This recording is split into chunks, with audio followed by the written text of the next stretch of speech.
Hi, my name is Grace, and I'm here to give a demo on upgrading an existing standby version 7 configuration to version 8 on Solaris OS. To give you a bit of information on my environment, I am currently running standby version 7.0.68. My primary host is Dbvisit01, and I have Dbvisit02 as my standby. The existing database that I have is DevDB, which is a single instance and makes use of a file system. This is my Oracle home, which is the same for both primary and standby. Dbvisit base is currently located under /usr/dbvisit7. My DDC name is devdb, and this is the actual DDC file. So prior to upgrading, first I suggest to please always review our user guide first to make sure that you meet the requirements and you considered all the important things to note apart from the detailed steps.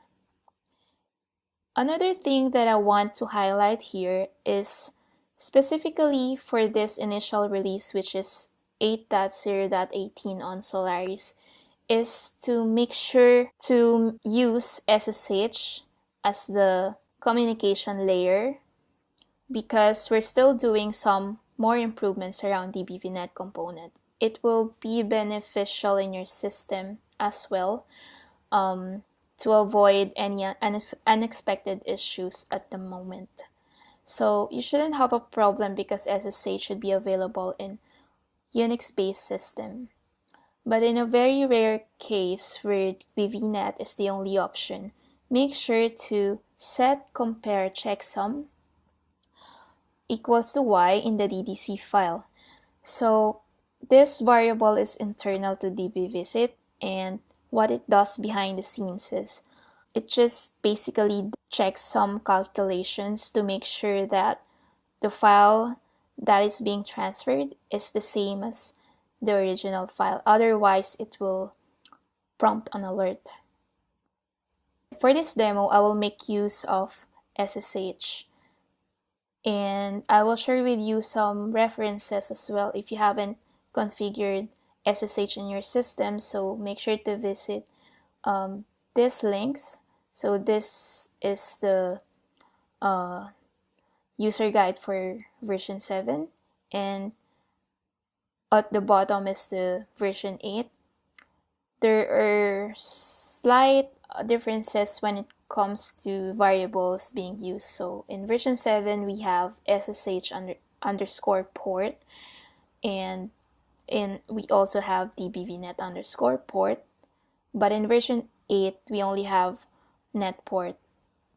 This should be the values set in the DDC file when enabling SSH.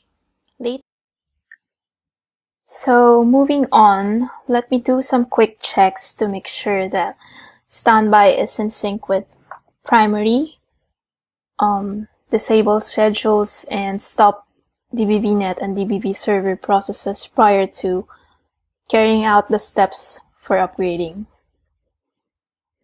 So on the left side is my primary host, which is Dbvisit01, and on the right is 02, which is my standby, obviously. So first, let me just issue the command ps-ef pipegrep dbv to check for dbv related processes. And same command I will issue on standby. So we can see that dbvnet and dbv server processes are up and running. And the very first step that I'll do is to make sure that Dbvisit schedules are disabled on both primary and standby. So initially, I scheduled everything in the GUI side. Under schedules information, you can see that there are two tabs, so primary and standby server. These are just basically the default sending and apply of archive log. So what I'll do is I will disable them. Hit save. and on the primary as well. So disable this and click save. So while it's saving, I'll move on to primary server, and I just want to see how far standby is behind primary. So I will issue this command to run a logup report. Dbvisit -i and the DDC name. So this will give me an idea.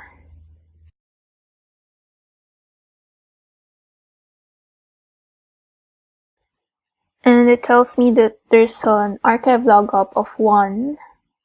I might as well want to proceed with applying that log, so at least I'm sure that they are synced prior to upgrading. So I'll move on to my standby server, go to standby directory, and I'm going to apply that log. So the command is dbvisit and the DDC name.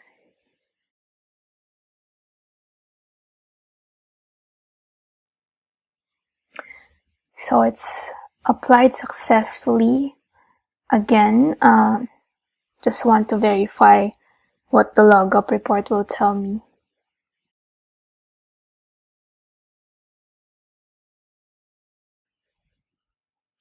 Okay, so it's looking good.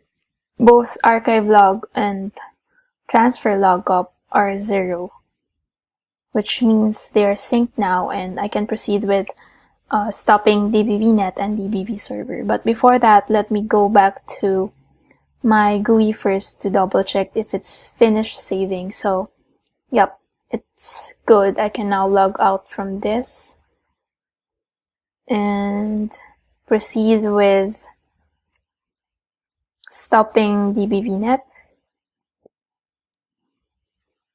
So the command would be dbvnet stop. Should be dbvnet d. That's the executable file. And I'll do the same on standby rather. Go to dbvnet directory and issue the same command. Once it's stopped, I can now proceed with stopping dbvserver as well. So dbvserver stop, and same on the standby side. Dbvserver stop. Once it's done, I'm gonna issue the same command ps-ef pipe grep dbv just to verify that both dbvnet and dbvserver are down. So just do the same on standby. So all good. Now we can proceed with installing version 8 software.